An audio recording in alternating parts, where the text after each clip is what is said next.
పెట్టిరా నాయన చాలా ఎక్కువ ఉన్నాయి కదండి. సో ఎండల్లో కొంచెం తట్టుకునేదానికి ఇంటి దగ్గర నుంచి ఒక మంచి జ్యూస్ తాగేసి వెళ్దాము వితౌట్ షుగర్ అని చెప్పి వాటర్ మిలన్ జ్యూస్ అయితే ప్రిపేర్ చేస్తున్నాము.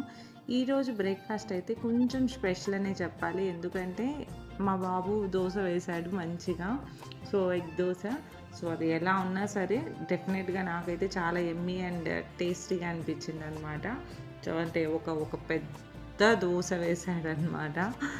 అండ్ అంటే ఒక 2 దోసలకి అయ్యే పిండిని ఒక దోసలో వేసేసి నాకు ఒక దోస చాలని చెప్పా. అందుకని చెప్పి పెద్ద దోస వేయించాడు. It's okay. తను చేసిందే ఎక్కువ. అండ్ దోస నిజంగానే చాలా బాగా చేశాడనమాట. సో ఇంకా దోస తినేసిన తర్వాత ఒక వాటర్ మిలన్ జ్యూస్ అయితే అందరం తాగేసి ఇంకా స్టార్ట్ అయిపోయాము షాపింగ్కి అయితే. లగేజ్ కూడా పెద్దగా లేదు. సో ఎందుకంటే ఆ రోజే వెళ్ళి ఆ రోజు నేను రిటర్న్ వచ్చేస్తున్నాను కాబట్టి ఒక చిన్న బ్యాగ్లో కొన్ని థింగ్స్ పెట్టుకొని and hand bag, that's it.